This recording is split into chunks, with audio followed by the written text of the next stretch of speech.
Hey guys, what is up? SuperKmanrocks here, and we're here for my LEC group stage round 1 overview and analysis. Incredibly excited to jump into this. It's been a little while since we covered the LEC on the channel. They took that big week break after the end of the best of ones before we got into the best of threes, and so not a lot of videos on the channel covering the LEC, but we've been staying busy with some playoff series. These games are not quite playoff games, but they're still pretty darn important to go over. I'm incredibly excited to do that in this episode. Of course, in this episode, we're going to be covering all of the round 1 series that happened last weekend, and so we'll be covering the teams that got through their first round games and also the first teams to qualify for top 4 in the LEC. Teams that, I guess, officially qualify for top 3 in the LEC, considering how the format ends up working out. If you win your group, the worst you can do is top 3, and so you know, important stuff coming in this episode and a lot of fun series to talk about. I want to hear you guys' thoughts as well, though. Let me know down in the comment section below what you guys think of the series, what you thought was going to happen. Did it live up to your expectations? I love to hear you guys' thoughts and feedback down below. Of course, up in the iCard right now, you're going to find a playlist to every single LEC video that I've made in Spring Split so far, all 3 of them that kind of go over all of the games that led up to this point. If you're interested in my thoughts on all of these teams and maybe where I power rank a lot of them, especially by the end of week 3, you can check that playlist out there. But without further ado, let's go ahead and jump into the series. There's going to be 6 series covered in this video, 3 from Group A and 3 from Group B. And up on the screen now, you're going to see kind of the outline of what the group stage is. I know some people are still a little bit confused with what exactly the format means once we get to the best of 3 stage. And so what ended up happening, 1, 3, 5, and 7 all get slotted into one group. 2, 4, 6, and 8 all get slotted into another. Of course, 9 and 10 are eliminated from the first part of the regular season, the first round robin and the best of 1 stage. And so they're kind of sorted based on, I guess, their performance in that part of the split, and matchups are determined by the top seed in each group choosing their opponent. So as you can see, the BDS being the number 1 seed ended up choosing SK as their opponent over Koi. Makes a lot of sense to me. And then Astralis, I should say, as the number 2 seed ended up choosing Fnatic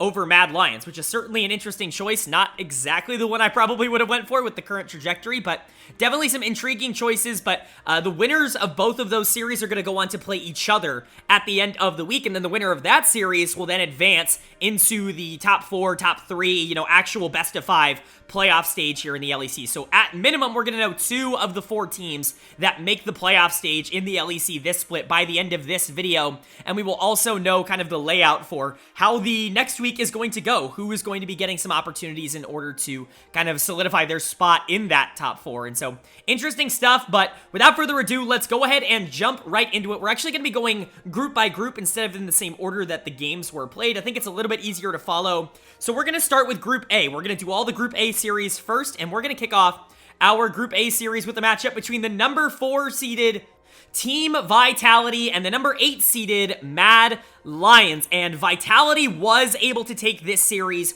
2-0. Really good stuff coming out from this team. They have been slowly getting better, I would say, over the course of the split. They were awesome to start the year, obviously, even in winter. They were awesome to start spring as well. This team always kicked off their season incredibly strong, even before they got some of the players like Bo and Photon and Upset on this roster. You look back at last year, they were starting out pretty hot in summer, and they looked like a team that should have been going to playoffs and potentially could be going to Worlds, but things always seem to just kind of fall apart towards the back half of splits for Vitality. Lucky for them, I think they have the talent to kind of overcome that a bit this split, so long as their important players, mostly being Bo and Perks, with that mid-jungle duo, actually live up to expectations. And man, did they live up to expectations in this series. Vitality really has no excuse for not being a top 1, top 2, at the very worst team in the LEC in terms of the players that they have, in terms of the reputation that they've been able to develop, and in terms of what they've actually been able to do on the Rift. This should be one of the best teams in the league. They haven't been consistent enough up until this point, but this series was a really good place to start. My player of the series for Vitality across both of these games is going to go to Perks in the mid lane, and man, is that just a super duper good thing to say. I was really concerned about Perks, quite frankly, because he didn't play particularly well in groups last split. He was really bad down the stretch of the regular season.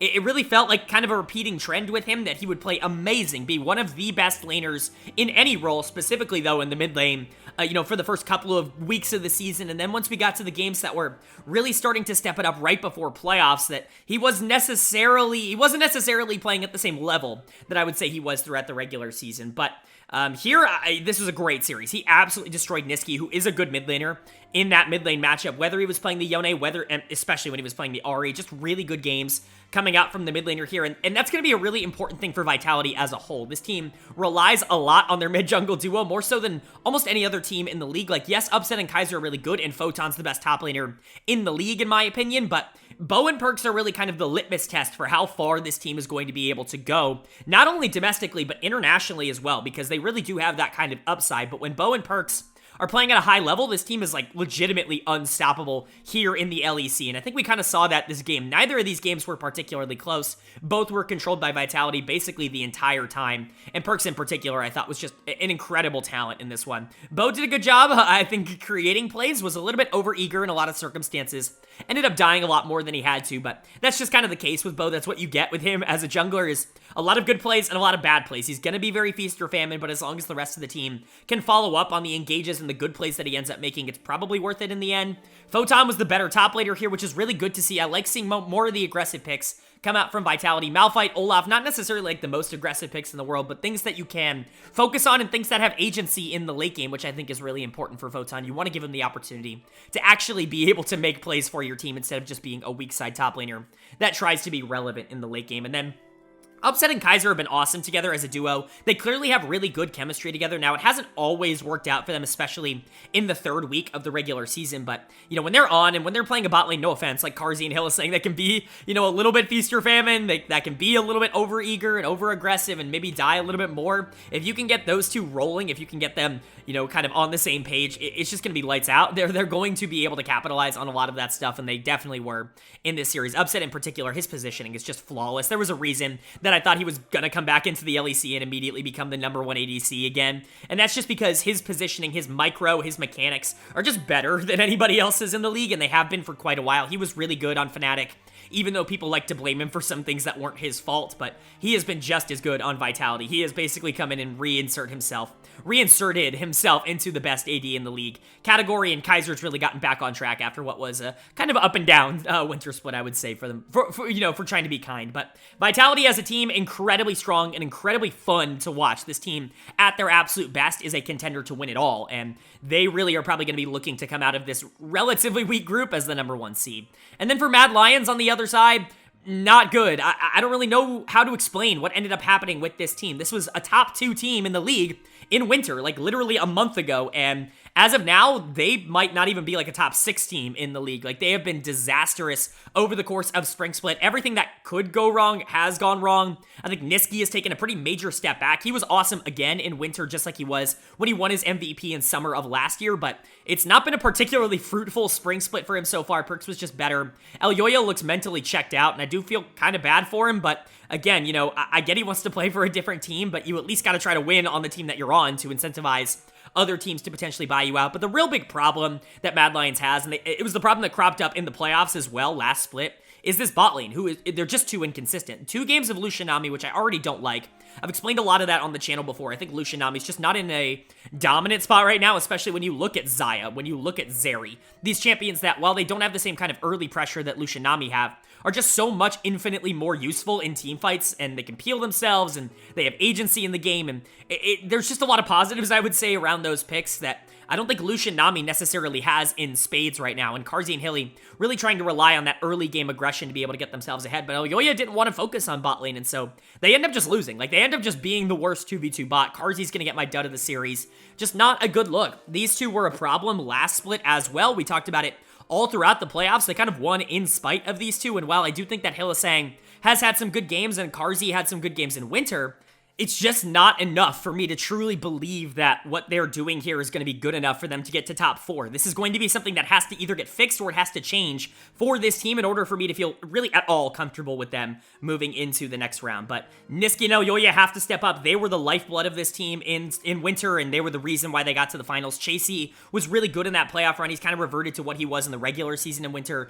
Just a lot of things that kind of clicked for this team over the course of the last month or so that just have not been clicking as of recent. They're going to need to fix their form because this was not a particularly close series. And I get the Vitality's good, but if you're as good as Mad Lions should be, and if this is a team that really wants to go to MSI having a lot of championship points, like, they got to get their shit into gear, like, right now, because the way that they're playing at the current moment, it's just not good enough. And so a lot of things to fix for Mad. They are now in the lower bracket. They're going to be playing the loser of the next series next week, and so we won't be covering them again in this video. But Vitality now moves on to winners finals, which we will cover at the end of this video. They're incredibly strong, incredibly fun to watch, and it's really just going to be about the consistency and about which version of them shows up in each particular series. When they're playing the League of Legends that, you know, is best for them, they're going to be relatively unstoppable at this level. And then moving on to our second series of Group A here. This one is arguably the more interesting matchup of the two in this quote-unquote first round of the Group A. We have the number 2 seeded Astralis taking on the number 6 seeded Fnatic, the two higher seeds here. And maybe surprisingly, Astralis is able to come out on top in this one. They are not best of one frauds. They are, in fact, legit. And man, did they kind of prove it in this series. Both Game 1 and Game 3 were relatively close, but, you know, just good overall team fighting coming out from an Astralis team that I doubted. I'm not going to lie to you. I doubted this team. I did not believe that they were going to be able to come out and really dominate. Now, beating Fnatic isn't exactly the end-all be-all. Later this week, they're really going to get their first major test, but you know, winning this series is still a pretty good sign for an Astralis team that pretty desperately needed to show that they were at the very least the second best team in this group. And, you know, with this win, they made a really strong case towards that argument. But let's go ahead and talk about how they ended up getting there. My player of the series is going to go to Leader in the mid lane. Now, I'm a little bit torn giving this to him because on one hand, he was really good in game number 3. He was really good in game number 1 as well, creating a lot, but especially in that game number 3 on his signature Aurelia pick, he was just really fun. On the other hand, Zed in game 2, and it didn't go all that well. But on the other hand, Zed in game 2, like, he gets bonus points for that, right? He gets bonus points for playing only AD mid laners the entire series, right? That's awesome. Really excited to have a player like him in the league now, and man, has he just transformed the entire identity of what this Astralis team has been. Like, they were good, they were okay before he got there, but, you know, I was worried about Dior. I thought he was a big weakness for that team in winter. I talked about it a lot on the channel, and I was very critical of him, and I was actually very pro switching him out for a player like Leader, even though the last time we saw Leader, I was very critical of him in NA Academy. He was not very good for Golden Guardians Academy. He was one of the worst mid laners in the Academy split last year, and so I was like, maybe it shouldn't have been Leader. Maybe there were other options on the table, but at the very least, it's someone that can make proactive plays and someone who I would trust a little bit more at a high level than someone like Dior, but it feels like he's significantly more locked in. Obviously, a much higher league, but just generally, it feels like he wants to play the games significantly more, and he's come in and just absolutely changed the perspective of this team. This was a Kabe Jonghoon team where you're just kind of holding your breath and hoping they can carry. Now Kabe and Jonghoon are secondary carries on a team that focuses around mid lane, and I really do think it's helped out everybody on Astralis. For as good as Kabe and Jonghoon are as players, I do think that they benefit from being weak side. Kabe in particular, I think, is one of the more premier weak side bot laners in the entire league. When he's given that kind of opportunity, he just really hadn't been given that kind of opportunity. Astralis kind of had to play for him throughout the course of the split so far because they just didn't really have a lot of other ways to win. But now with Leader there, I think it opens up a lot more, and I think generally as a team, Astralis is just much better now than they were even just like 4 weeks ago, right? The place that they're at, the way that the players have progressed has just been great, and Leader is great. His Aurelia is just nuts. His ability to lane, his ability to team fight in particular really stand out, right? Like he's just an incredibly aggressive force that really keeps the enemy on their toes constantly. Like, you have to be paying attention to him. You have to mark him if you are the peel on the enemy team, or else your backline's just going to get absolutely obliterated, and that's what happened to Fnatic in a lot of these fights. Like, Varus was actually pretty strong in this series, and Reckless was doing a good amount of damage, but once that Aurelia got on top of him in game number 3, add on to that Malphite ultimate, which was huge from Finn coming out in game number 3, Astralis just had so many tools to be able to take a lot of what they were doing in this game and kind of translate it. And so really good stuff from Astralis. Even in game 1, I thought they were pretty good, even if it wasn't quite as dominant. Kabe was super consistent over the course of this whole series. His positioning is just flawless. He does not make mistakes, and I know I've been a little bit critical of him over the course of the last couple of years, and I do it for, you know, the reasons that a lot of people who follow the channel know. I'm pretty pro AD carries who like to be aggressive. I'm pro AD carries who like to create their own kind of offense, if you will, and I don't think Kabe does that nearly as much as I would want him to, but when you set him up into a position for him to carry, when Jonghoon gets some really good engages or puts him in a good spot in the 2v2 in lane, or when 113 and Finn and Leader are all going in and like creating these opportunities, he's phenomenal at capitalizing those opportunities. He does not make make mistakes. He's incredibly consistent. And honestly, like, you put him on a team like this Astralis team is constructed, I think it's an overall positive for him. So just generally for Astralis, they're in a much better spot than I ever gave them credit for. Even by the end of the regular season, I was still kind of waiting for the shoe to drop. Maybe the shoe's not dropping. Maybe this is a top 4 team in Europe right now. And then for Fnatic on the other side, you know, this is still an improvement over what you had last split, which is crazy to say considering you're losing to Astralis in the first round of the group stage. But, you know, think about how good Astralis has been and also consider how bad Fnatic was, not only last split, but at the beginning of this split. They're still kind of working together to get to the point where they can be a little bit more consistent. There were some things in this series that I considered a positive. I thought Reckless and AdVN in particular were good. In the bot side, they didn't necessarily die in lane or lose at all. Really, they were in a good position going into the mid to late game, and just because their jungle mid often weren't going into the mid to late game, at least in games 1 and 3, that's not really like their fault. Obviously, they couldn't really carry the game. There's only so much the Varus is going to be able to do towards the back half, but it was a nice try. Razork and Humanoid, like, you want to toss up dud of the series to either. I kind of understand both. I don't think either really, like, deserved it fully. Like, they both had really good plays, and especially in game 2, I thought both of them played at a pretty high level, but you know, in game 3 was a little bit of a problem. And game 1 wasn't particularly good from either, in my opinion. So, Humanoid's gonna get it. I just felt he was a little bit more kind of not useful than Razork. I think a lot of people are criticizing the Orianna build. I think it's fine. I don't really think it's nearly as bad as people are gonna give it credit for, but I still understand why people are upset by it. But just in general, I think Humanoid kind of got outplayed by Leader towards the back half of a lot of these fights. Leader was just significantly more active in what they were doing and was a bigger part of them being able to actually win, whereas Humanoid felt a little bit more like a passenger. And I get it, you're Lissandra and Orianna, and you're kind of relying on the Varus to be able to carry, but you've got to do some damage in these fights, and it just didn't feel like he was really doing anything. And then Razork, you know, obviously shout out Smite.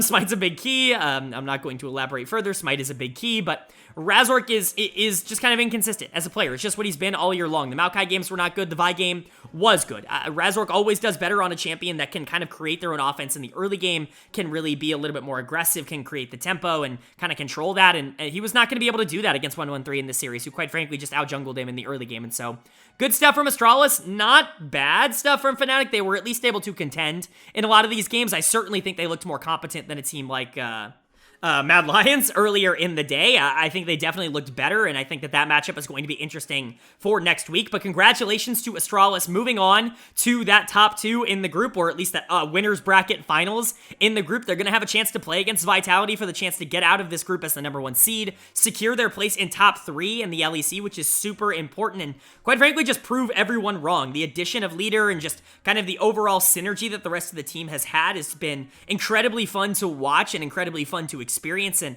I, for one, just hope that they're able to keep it up.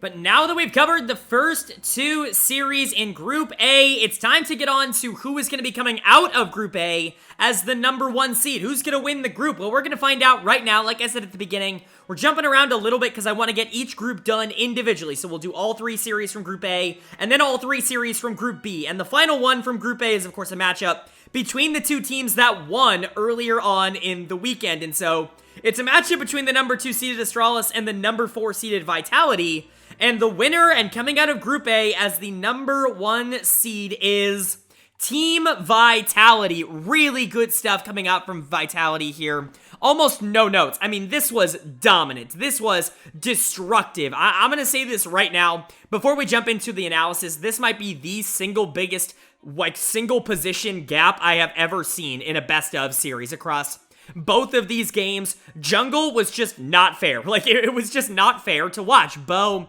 was in one of those moods. You know what I mean? Bo's a really good player. He can sometimes be a little bit inconsistent with what he actually offers the rest of the team, but today he was in one of those moods where he was just not going to lose. He was going to absolutely obliterate the game. No one was going to be able to stop him, and poor 113 was in his way in this one, and Vitality's going to come out on top because of it. I don't think I really have to tell you who my player of the series is, especially if you watched it. This was an absolute schmacking by Bo. 23, 5, and 26 in 2 games. In 2 games, he had 23 kills and 23 assists. He participated in 49 kills in 2 games. An utterly dominant performance from Bo. I mean, this might be the single best performance that we've seen in the LEC, like, in a long time. It really was that kind of dominant. Not only was the Wukong great in Game 1, which obviously Bo's really good at, but he got to play Lee Sin, and we know how LPL and Chinese junglers are on Lee Sin, and Oh boy, did it really, really work out for him. Like, that game 2 in particular was just disgusting. And, I'll talk about it a little bit later, but, Lee Sin into Xin Zhao, like, yeah, you've got an opportunity there to completely destroy the early game. And, congratulations to him, because he absolutely did it in this one. Really good stuff from Bo.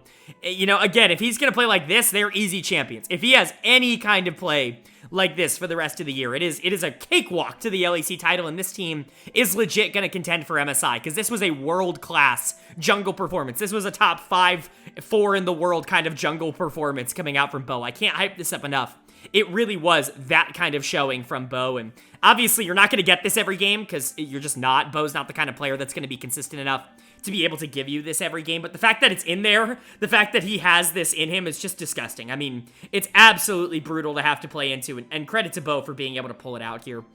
But everybody else on Vitality was also pretty good here. I thought Perks, Upset, and Kaiser in particular were all solid. Photon didn't have a bad series. I liked his picks. A little bit of a troll at Finn, picking the Kled in game number 1. I kind of like that. Obviously, his pocket pick there to take that away from him. But Perks, Upset, and Kaiser were particularly solid. Perks was just everywhere on the map with Bo, trying to create plays for his jungler to be able to take advantage of. He did a good job making sure that Leader didn't really have any plays to make, and we all know how important Leader is to what Astralis can do. But Upset and Kaiser were also pretty deadly. The Draven in game 1 was a lot of fun to watch, and then you go for scaling in game 2, and Bo kind of knocks the game out of the park early. It's just doomed at that point, right? Like, you've got a Zeri online, you've got a Jax, you've got a Lee Sin who is just ridiculously fed and can actively one-shot anybody in the game, and that's adding on to Rakan and Annie and all the CC that is offered on the other side of these fights. Like, it just becomes pretty impossible. Vitality just outclassed them. There really is nothing else to say. It's not particularly surprising. Again, Astralis has outplayed a lot of our expectations, mine included. They are the second best team in the regular season, but Vitality at their best is the best team in the LEC. I don't know how arguable that is. I mean, G2 is really, really good, but man, if Bo plays like this, G2 stands no chance. Like, that really is just the case. If they can get this out of their jungler consistently, they're just going to win every series they're in.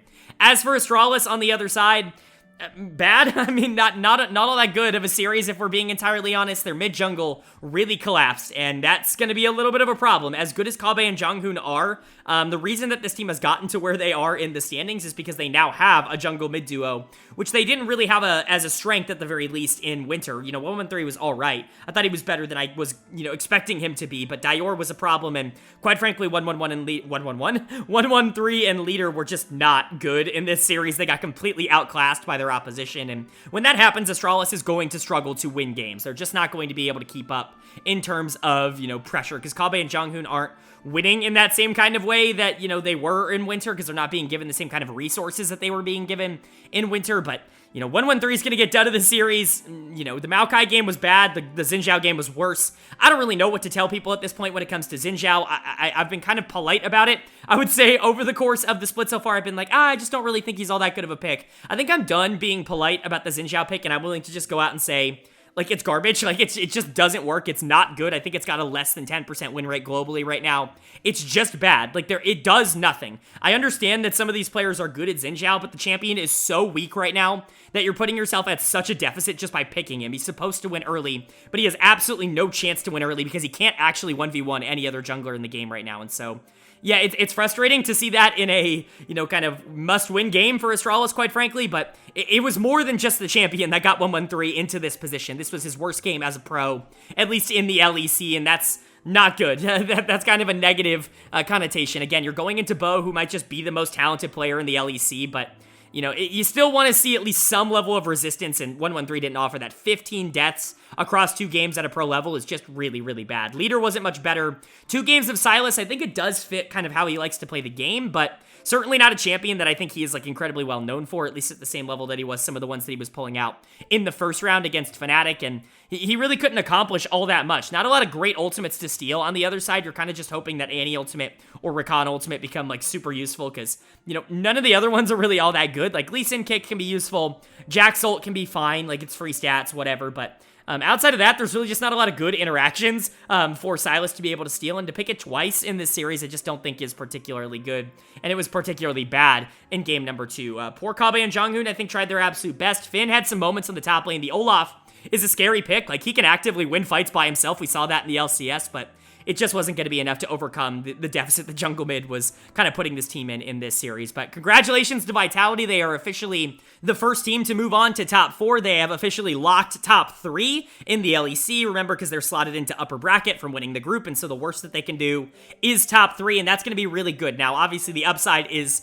champions for this Vitality team, and I think that's got to be the expectation. This is a really good showing after what was kind of a bad trajectory for this team. They kind of went into this group stage on a little bit more of a cold note than what they started off the season with, but if you're going to play like this, like if your jungle mid's going to play like they did over the course of this weekend, I mean, it is going to be rough because Photon in the top lane's probably going to at least survive, most likely win any 1v1. Upset and Kaiser are probably the strongest 2v2 bot in the region, so if you're getting Bow and Perks performing like this, it's going to be a tall task to try and take them down, and I think that is what lies ahead for pretty much anybody who has to face them in a best of 5.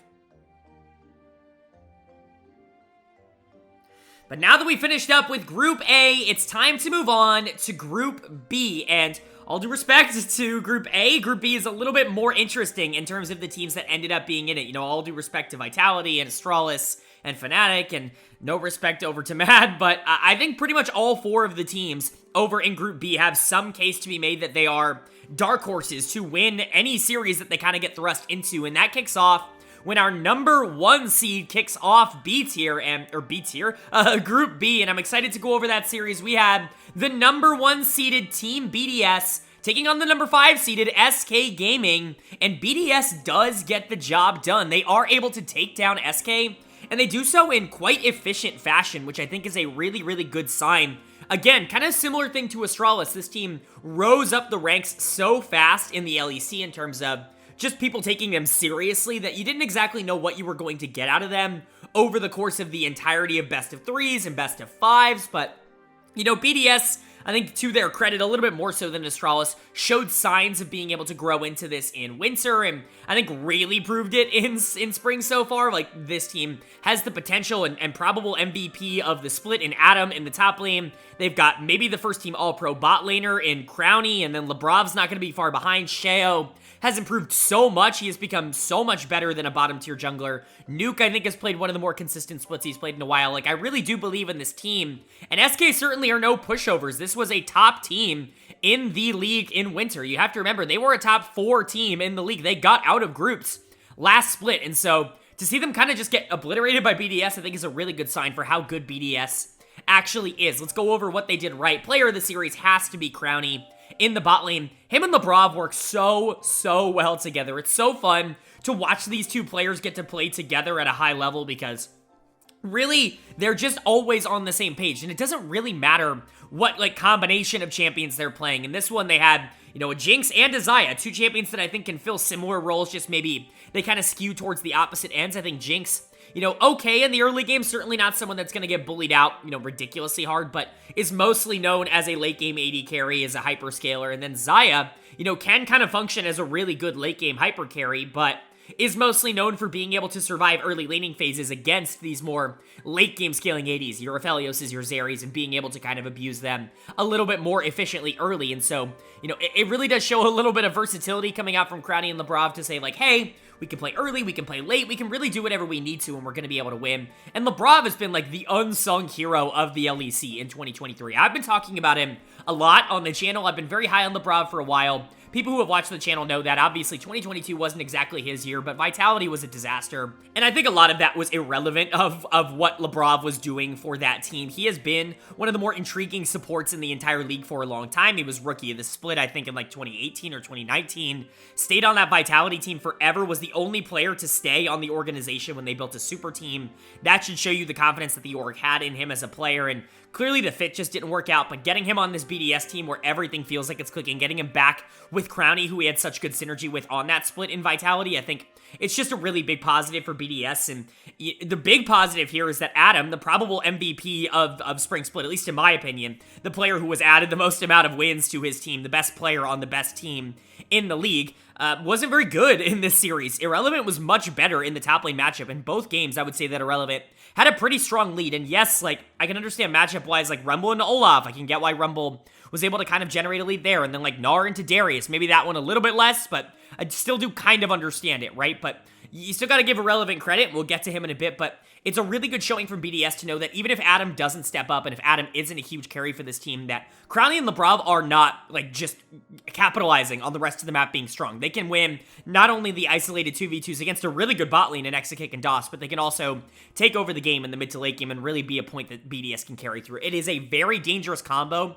and it's what makes a really good team a really great team, is when you have the ability to win through multiple avenues. And I really do believe that BDS has those avenues, and they showed that off in this series. Nuke and Shale were good as well, but this was mostly the bot lane really dominating and having a tremendously fun series to watch. As for SK on the other side, not looking good, man. This team has kind of fallen off of a cliff. We were talking about Vitality not necessarily going out of that final or coming out of that final week with great momentum in Group A, and SK's that, but like kind of worse. Like, you ended at 4-5, you weren't really able to pick up a lot of wins. You also went 0-3 in the final week of the season, and it really does feel like a lot of the momentum that this team was generating in winter and then even at the beginning of this spring split has just kind of disapparated in going into the rest of these group stages, and they might very well be the weakest team in this group, which is just super unfortunate because it felt like this team was on the fast track to being one of the more interesting young teams in the LEC, in the West, potentially in the world. You had players like Exakick and DOS that were very slowly becoming like some of the best players in their role. I had Exakick ranked as the second best AD carry going into this split in my player rankings, not just an All-Pro. I gave him first team All-Pro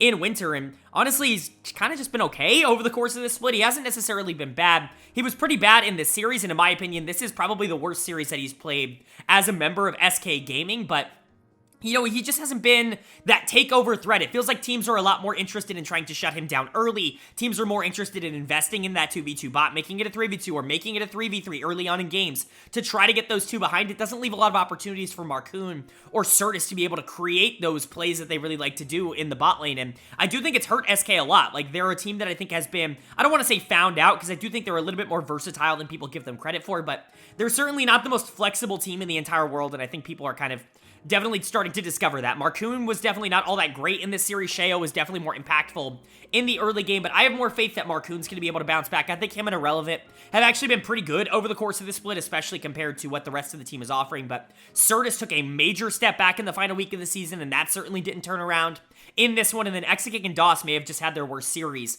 as members of SK Gaming, and so some alarm bells are starting to ring. I don't think it's panic time completely yet, but SK's got to get their shit together before next weekend, or else they're really going to have no shot of being able to get out of the hardest group, probably the hardest group they could have drawn in this stage. But for BDS, you're now only one series away from guaranteeing top 3 in the LEC. And remember, in the preseason, this was an org that people were calling to force vacate their spot in the LEC. It just goes to show you how much people really know. Astralis was the other one, mind you, and they just lost. They were one series away from being able to make top 3 as well, and they finished second in the regular season, so just goes to show you how much Reddit knows. But at the end of the day, you got to give a lot of the credit to the BDS management and to the BDS players, because they were able to identify their strengths. They were able to identify some players that might have been mismanaged, bring them into their academy system, let them kind of destroy the ERLs for a bit, and then bring them up with a lot of confidence. And, whatever the plan was going into that, you got to admit the results ended up working out for them.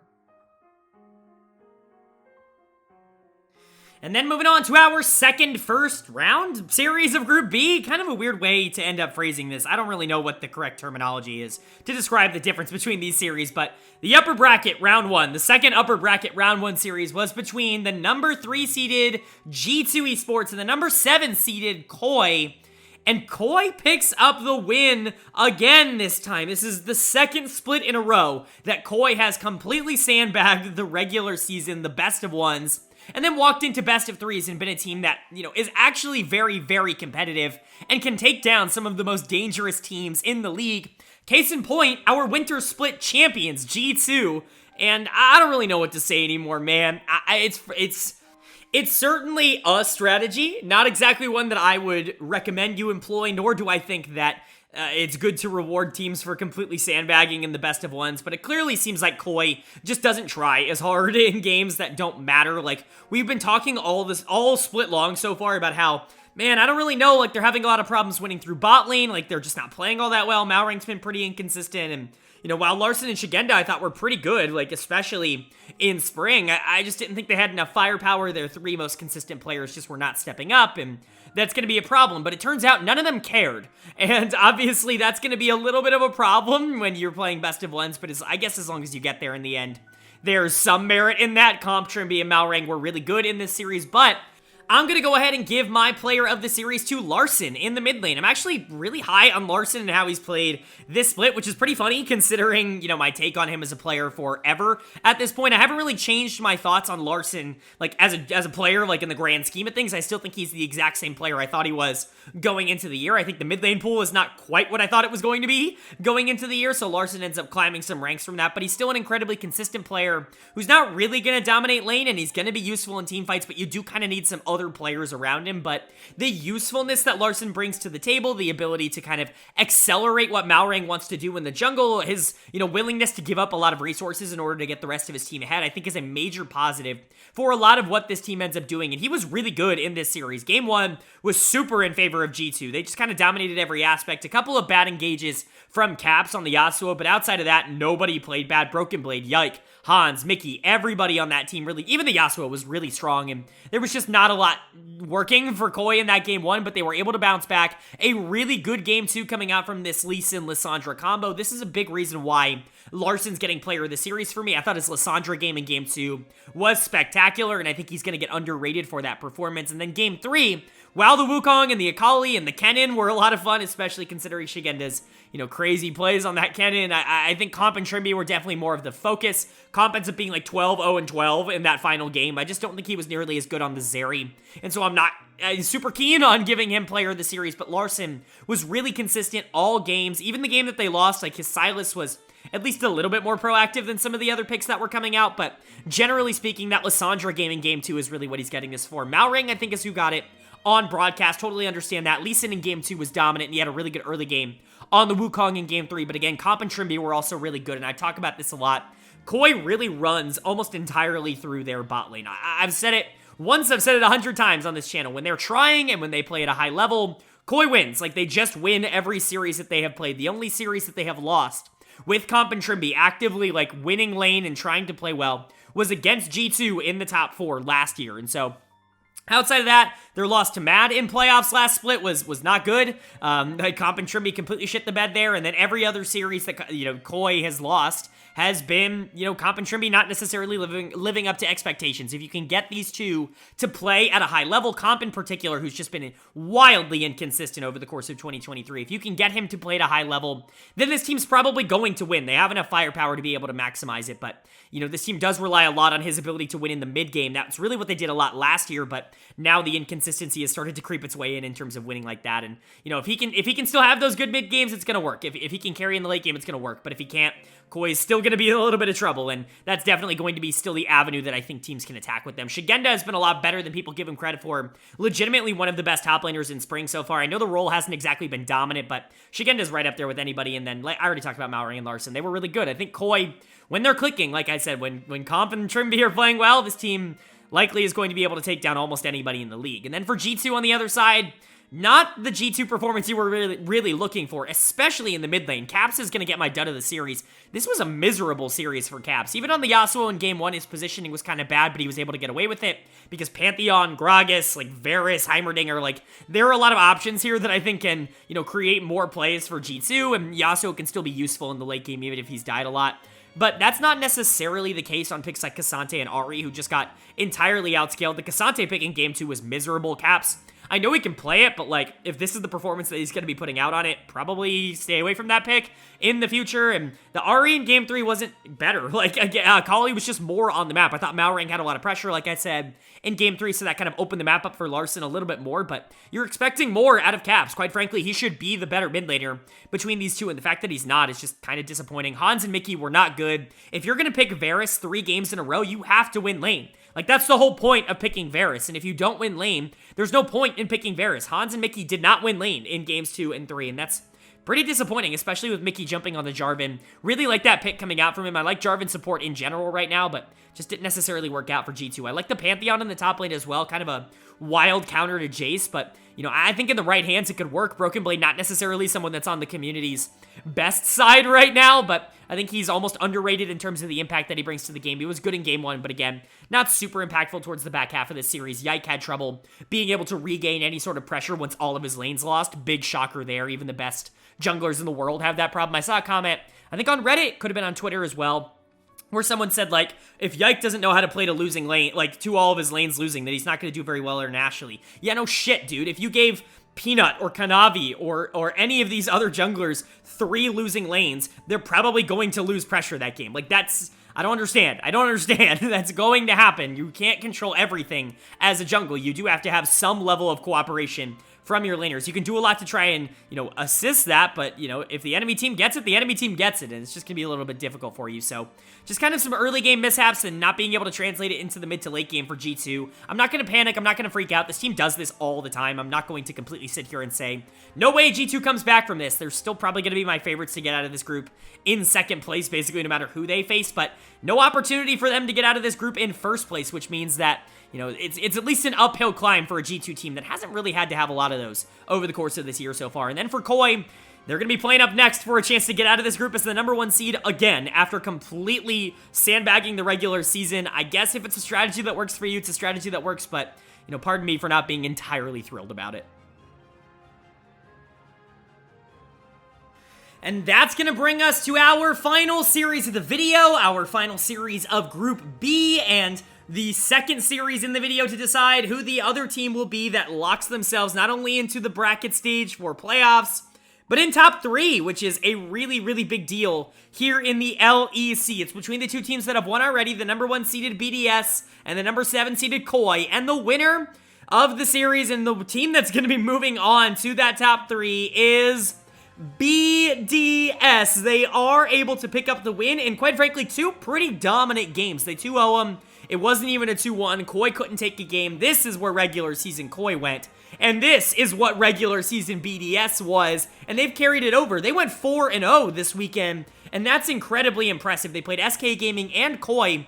2 teams that, while they haven't necessarily represented it in recent weeks, are incredibly talented. And 2 teams that were in the top 4 last split. Incredibly good stuff here from BDS. Really, really impressive coming out from them. And it's a team effort. Again, this is actually very similar to their series with SK Gaming. Instead of Crowny and Labrov being the main focuses, though, in this series, it was Nuke in the mid lane. He's going to get my player of the series, and man, I've just been waiting for this. It's felt like everybody on BDS has kind of had that breakout game over the course of the year so far. Adam's had a lot, Crowny and Labrov have had quite a few. Even Sheo, I think, has really progressed a lot and has become far from a liability, but Nuke always felt like someone who we were just kind of waiting to turn into that, like, super player, right? Like, you know, get on the same level as everybody else. Not that he's a bad player. Again, I want to reiterate that he's already broken what my expectations were for him at the start of the year, but I just didn't necessarily feel him as like a top 5 player in the role, at least like guaranteed going into this split, but this is the kind of performance I wanted to see against a very stable and incredibly consistent mid laner in Larson. He really stepped up and was a lot of fun to watch in this series. He gets on some champions that are a little bit more familiar to him. The Syndra in particular, something that he's played a lot over the course of his pro career. And he did really well in game #1, but it was the Cassio in game 2 that I think a lot of people are going to remember. Nuke was just really, really solid in this series. When he's out there and he's able to control the laning phase, when he's able to combo this control mage, burst mage style, where he can, you know, help with CC and he can help with facilitation, but he can also do a lot of damage, and he can really capitalize on a lot of the things that BDS ends up creating. That's the perfect mix. Like, that's the perfect mid laner for this team, and Nuke really showed up in this one. I gotta give a ton of shout out to Sheo in the jungle as well. He's someone who I was pretty low on going into the year. Not as low as like 113, but and I digress. He was still someone who I didn't think was going to make an immediate impact at the LEC level, and well, I think that was kind of true. He's grown into it a lot quicker than I thought he would. He is right around a top 5-6 jungler in the LEC right now. He has been very good over the course of this split. He's consistently winning early games, even with lane matchups that aren't exactly ideal, and it's just been really good to see. Crowny and Labrov are still good, not necessarily like the dynamic carry forces that they were in the previous series, but still good. And then Adam actually had kind of a bad series. Shout out to the Jarvan pick in the top lane, trying to take that away from Koi, a champion they play a lot of, Malrang in particular. And then the Sion, it's just not really been Adam's weekend. And for them to go 4-0 when arguably the most important player on their team had probably the worst week of the season, like that just shows you the state that BDS is in right now. You know, credit to Crowny and Lebrov.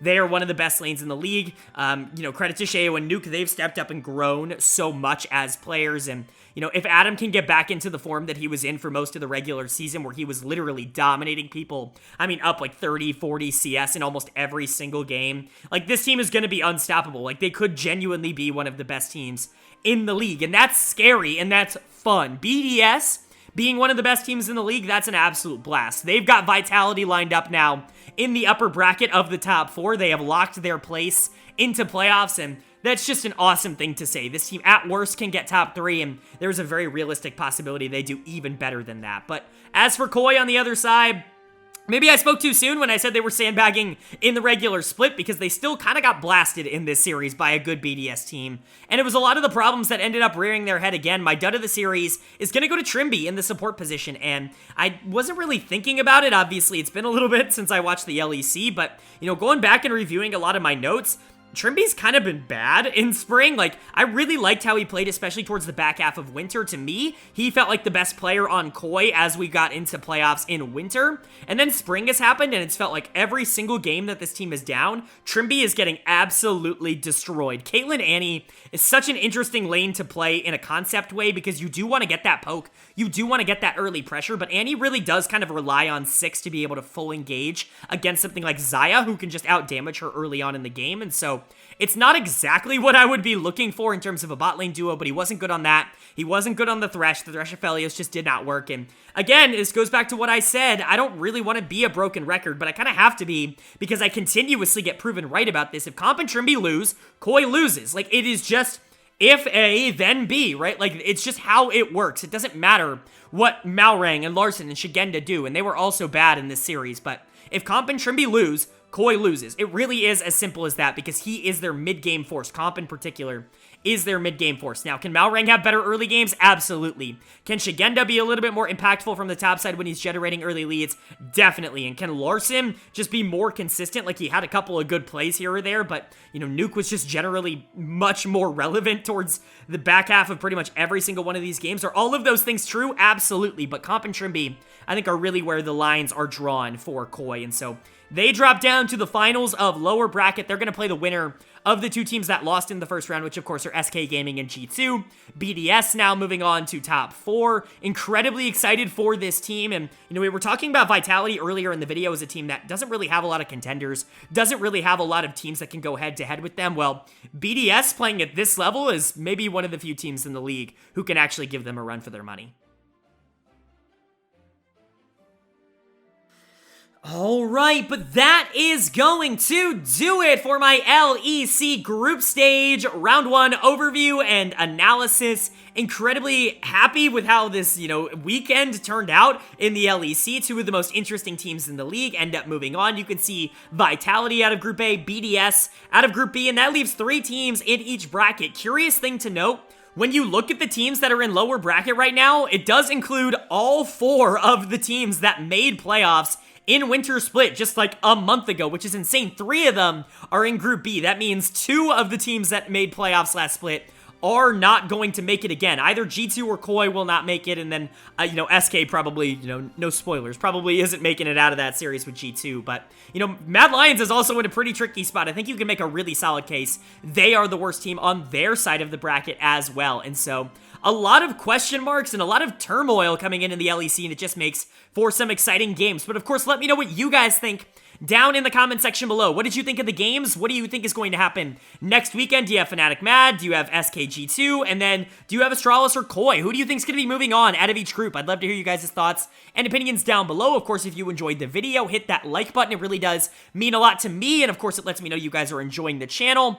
If you're new here, hit that subscribe button. We post basically daily on this channel, especially with playoffs going on in every single region right now. I just did my LCS and my LCK finals. You can check check that out.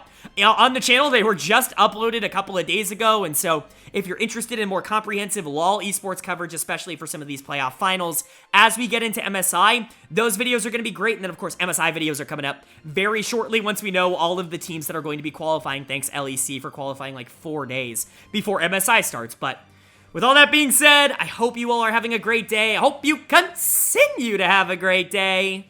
And I will see you all later.